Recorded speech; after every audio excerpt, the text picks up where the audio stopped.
channel which is Welcome to Study। मेरा नाम है लक्ष्मी। आज हमारा थर्ड चैप्टर कल हमारा कंप्लीट हो चुका है।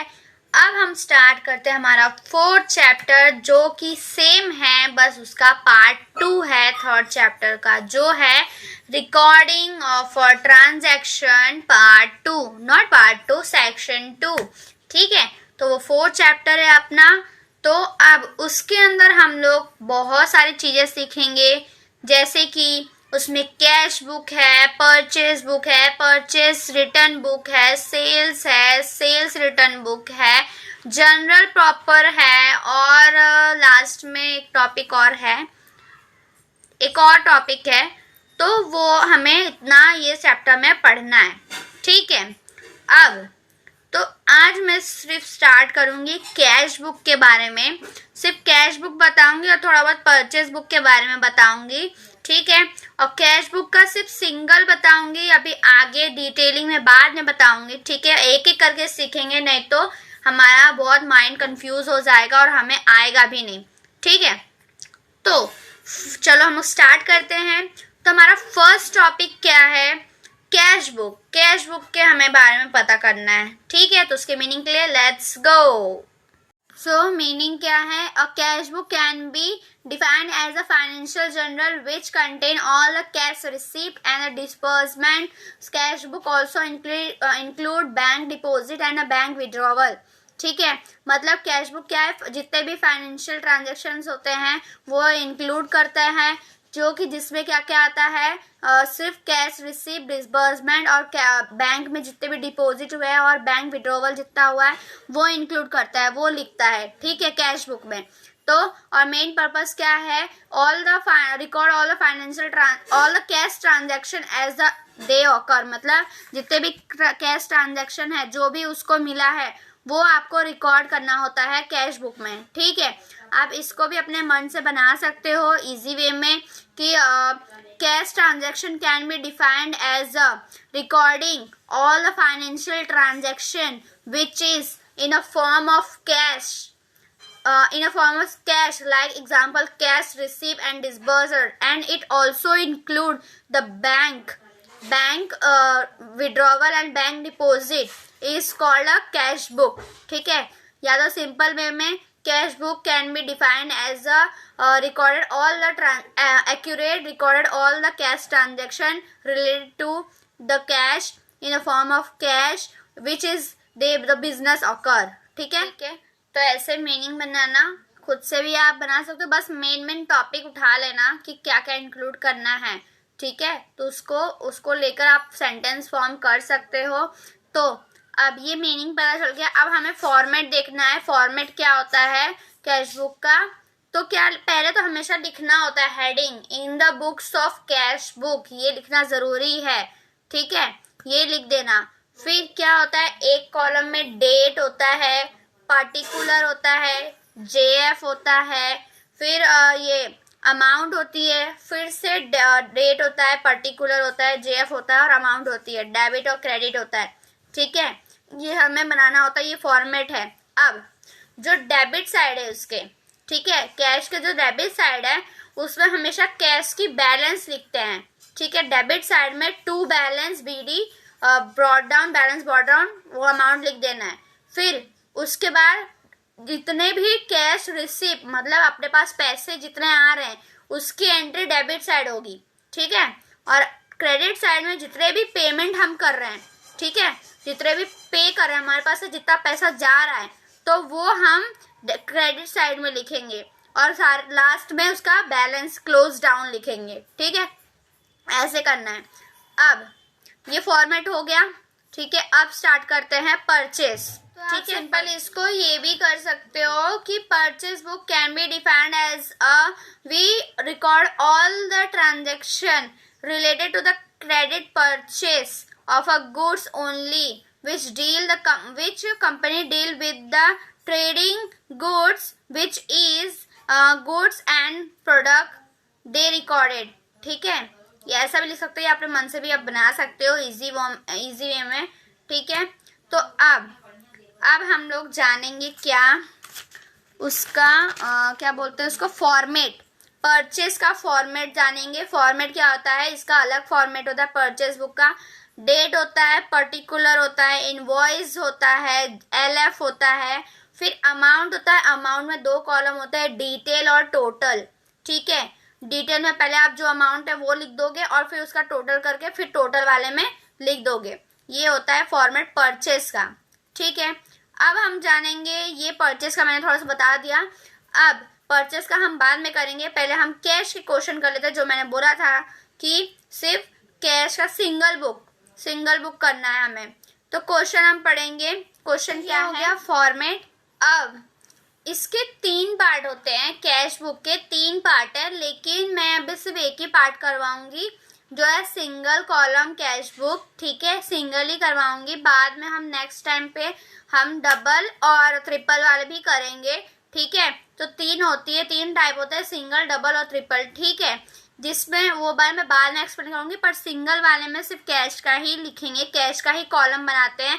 डबल वाले में ये बैंक, कैश और बैंक का बनाएंगे। अभी इतना ही जानते हैं, वरना अगर साथ में करोगे तो आपको बहुत कंफ्यूजन होगा कि कौन सा किसका कॉलम कब बनाना होता है। ठीक है, तो अब सिर्फ हम सिंगल का देखते हैं। ठीक है, तो लेकिन उससे पहले मैं थोड़ा परचेस बुक के बारे में भी बता दूं।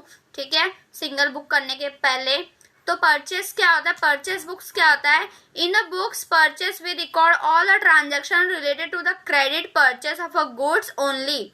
मतलब बुक्स, जो परचेस बुक है उसके अंदर हम लोग जितने भी ट्रांजैक्शन किसके रिलेटेड होते हैं, क्रेडिट परचेस ऑफ गुड्स, मतलब जो भी क्रेडिट परचेस गुड्स किया हमने वही लिखते हैं। This goods are trading goods to company deal in the this goods and product. ठीक है, तो ये गुड्स जो होता है ट्रेडिंग गुड्स होता है, कंपनीज का जो डील करता है गुड्स और प्रोडक्ट में ही बस। ठीक है, तो ये हो गया मीनिंग। अब इसमें शॉर्ट में क्वेश्चन क्या है, enter all the following transaction of mister Ripender in a single column cash book and a balance it.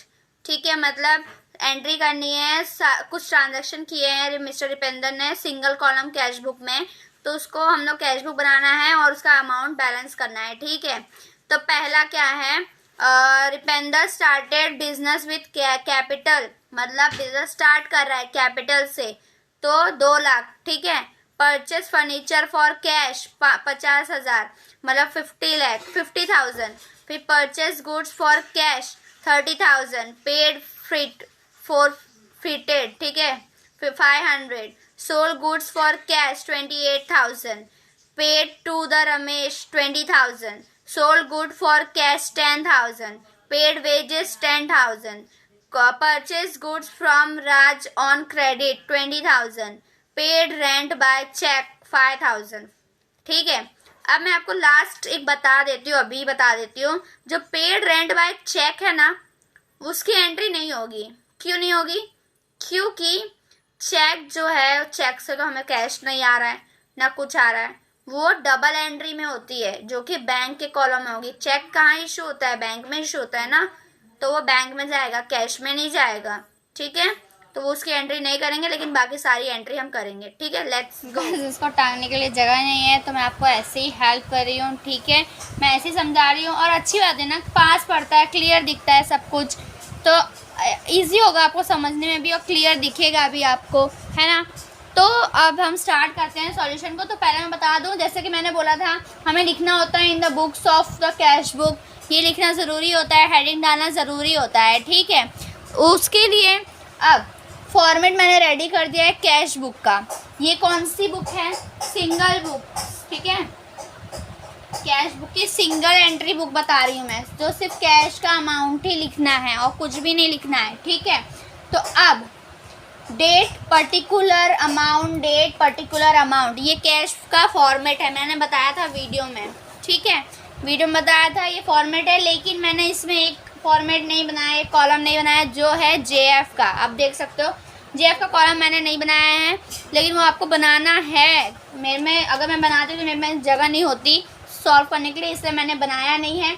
तो आपको यहाँ पे अमाउंट से पहले JF का कॉलम बनाना होता है। ठीक है, तो बना लेना वो आप। ठीक है ना, तो अब हम स्टार्ट करते हैं सॉल्यूशन। तो जैसे कि मैंने बताया, डेबिट साइड जो होता है बैलेंस लिखते हैं कैश का, और जितने भी रिसीव होता है अमाउंट, जितने भी पैसे मिलते हैं वो यहाँ लिखते हैं, और जितना भी पेमेंट करना होता है वो हम यहाँ लिखते हैं, ठीक है। और बैलेंस क्लोज, जो कैश का जो बैलेंस क्लोज होगा वो यहाँ लिखते हैं, ठीक है। तो अब स्टार्ट करते हैं। तो पहला एंट्री क्या है, रिपेंद्र क्या कर रहा है, बिजनेस स्टार्ट कर रहा है, किससे, कैपिटल से, 2 लाख से, मतलब ये ओपनिंग बैलेंस हुई, कैश का ओपनिंग बैलेंस हुआ। तो कहाँ लिखते हैं हम लोग, डेबिट साइड लिखते हैं। तो क्या लिखेंगे, डेट दिया होगा तो आप डेट लिखना, मेरे पास डेट नहीं दिया है तो इसलिए मैं नहीं लिखूंगी, इसलिए मैं नंबर 1 लिख रही हूँ, ठीक है। तो क्या लिखेंगे हम लोग, कैपिटल BD बैलेंस, ठीक है, कितना है, 2 लाख, ठीक है। अब क्या बोला है, purchase furniture for cash 5000, purchase किया है। अगर हम कोई चीज़ परचेस कर रहे हैं तो हमारे पास से क्या जाएगा, पैसा जाएगा ना, पैसा देना पड़ेगा, तो पैसा जाएगा। तो क्या जा रहा है, कैश जा रहा है हमारे पास से, तो कहाँ आएगी एंट्री, यहाँ आएगी, पैसा जा रहा है। तो क्या, फर्नीचर परचेस किया है, तो किसका नाम आएगा, फर्नीचर,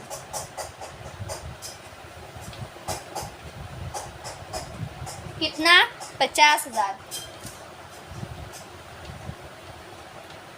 ठीक है, ये हो गया। अब purchase goods for cash, goods को परचेस किया है कैश में, ठीक है। तो क्या आएगा अमाउंट, कैश को परचेस कर रहा है कितने में, 30,000 में, गुड्स परचेस कर रहा है पर कैश जा रहा है, तो हमारे पास क्या आएगा, गुड्स, या गुड्स की जगह कैश भी लिख सकते हो, ठीक है। तो क्या आएगा, 30,000, क्योंकि परचेस वाली जितने भी एंट्री होगी यहाँ पे करना, ठीक है, इस साइड करना परचेस वाली एंट्री, ठीक है। अब क्या बोला है, पेड फ्राइटेड, ठीक है, फ्राइड, ठीक है, पेड फ्राइड कितना है, 500, पेड किया है, पैसे जा रहे हैं, तो कहाँ आएगी अमाउंट, यहाँ पर,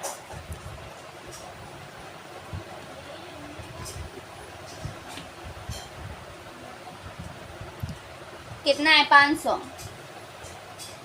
चौक भी अच्छा नहीं है, ठीक है। अब क्या बोला है, सोल्ड गुड्स फॉर कैश, मतलब बेचा, हमने गुड्स को बेचा पैसों में, कितना, 28,000।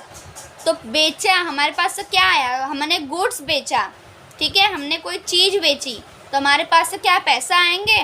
तो रिसिप्ट की एंट्री कहाँ होती है, यहाँ, तो गुड्स लिखेंगे, ठीक है, कितना है, 28,000 हुआ, 28,000। अब क्या बोला है, सेकंड, पे टू रमेश, मतलब रमेश को पे करना है, हमारे पास से क्या जा रहा है, पैसा जा रहा है, तो पैसा जाएगा तो क्रेडिट साइड,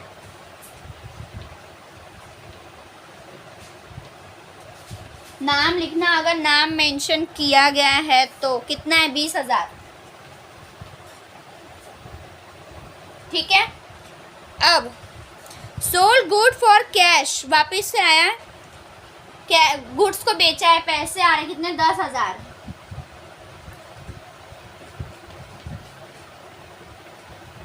ठीक है। अब पेड वेजेस, मतलब वेजेस दिया, पैसे क्या करे, जा रहा है हमारे पास से, कितना है, 10,000,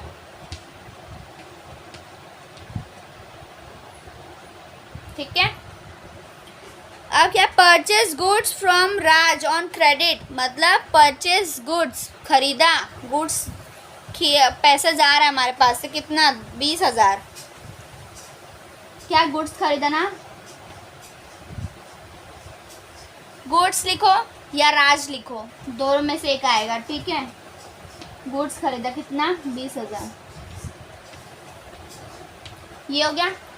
अब लास्ट क्या है, पेड रेंट बाय चेक, मतलब रेंट पे किया है पर किससे, चेक में किया है, तो कैश का ट्रांजैक्शन इसमें है ही नहीं, कुछ चेक दिया है तो कुछ है ही नहीं है हमारे पास से, ना कुछ गया ही नहीं है, चेक बैंक में जाएगा, बैंक से वो निकालेगा तब हमारी एंट्री, वो डबल एंट्री में होगी, ठीक है। तो ये हमारा ट्रांजैक्शन ख़त्म हुआ। अब इसका टोटल करो, इतना ही ट्रांजैक्शन है। याद रखना, जितने भी पैसे आ रहे हैं वो यहाँ लिखेंगे, जितने भी पैसे हम देंगे वो यहाँ लिखेंगे, ठीक है। हमारे पास से हाँ, आप खुद का अकाउंट सोचा करो, अपने बारे में सोचा करो, ठीक है। अपना सोच के तभी अकाउंट बनाया करो। हमारे पास से पैसे गए तो इधर आएगा क्रेडिट साइड, हमारे पास पैसे आए तो डेबिट साइड, ठीक है। याद है, debit the receiver, credit the giver. याद रखना, ये तो याद ही रखना, तभी आएगा आपको, ठीक है।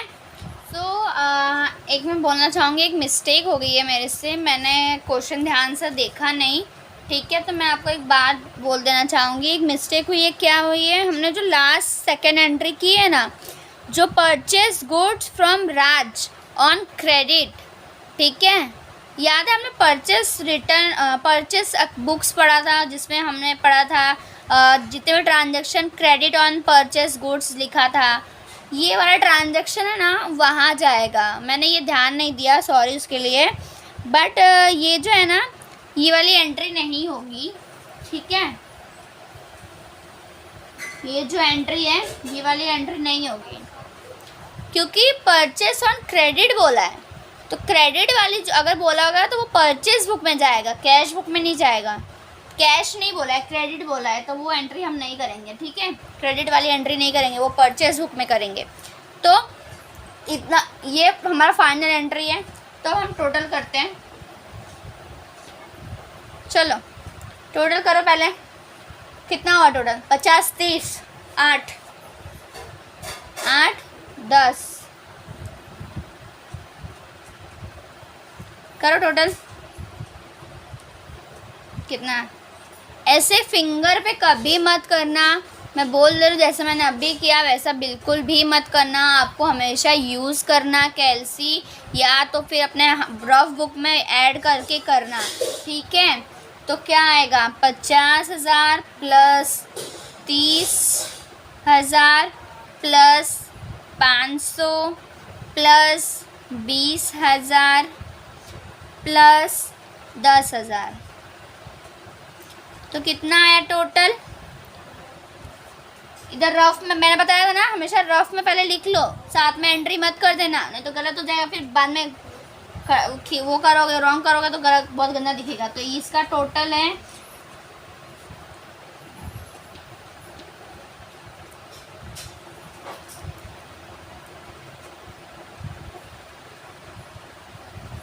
ठीक है, ये 110,500, ठीक है। अब डेबिट साइड टोटल करेंगे कितना? 2 लाख प्लस कितना? 28,000 प्लस कितना? 10,000। कितना आया? इसका टोटल क्या है?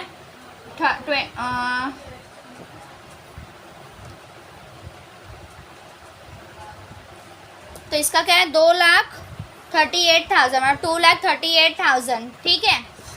ये है, तो अब बताओ दोनों में से अमाउंट किसकी बड़ी है? 2 लाख बड़ा है या 1 लाख बड़ा है? वो 1,01,150 है, ठीक है, ठीक है।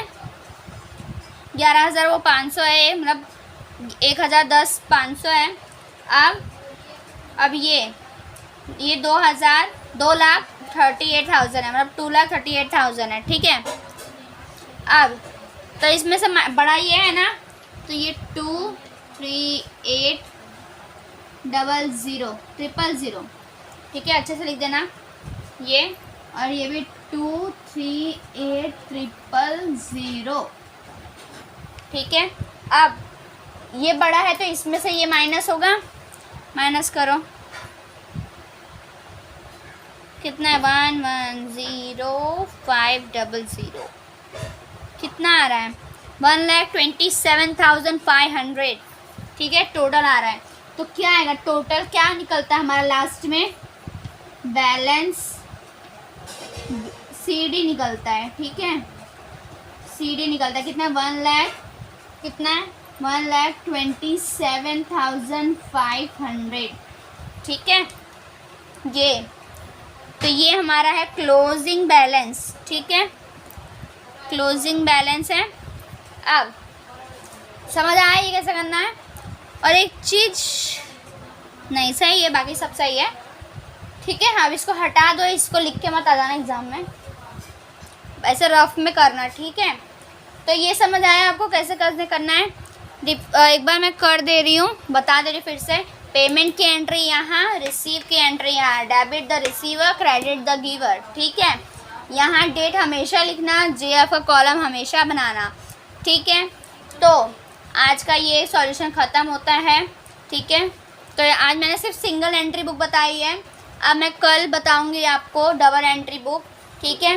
तो एक एक धीरे धीरे हम करेंगे, नहीं तो आपको कन्फ्यूज़न होगा कि कैसे कैसे किस में करना है, ठीक है। तो ठीक है, अगर वीडियो अच्छी लगी हो तो please like, subscribe and click the bell icon to get the notification in your YouTube channel. So thank you so much for watching my video. तो अगर नहीं समझ आया है तो मुझे एक बार बता देना, मैं फिर से एक और एग्जांपल लाके मैं आपको बता दूंगी। बस इतना फंडा आपको याद रखना है कि ये वाली जो क्रेडिट साइड वाली एंट्री होती है हमेशा कैश बुक में, क्रेडिट साइड वाली जो एंट्री होती है वो पेमेंट वाली एंट्री होती है। जब अगर हमारे पास से पैसा जाएगा तो ये क्रेडिट करना हमेशा, और अगर पैसा आएगा तो हमेशा डेबिट करना, ठीक है। बस इतना याद रखना है, debit the receiver, credit the giver, बस, ठीक है। तो थैंक यू सो मच।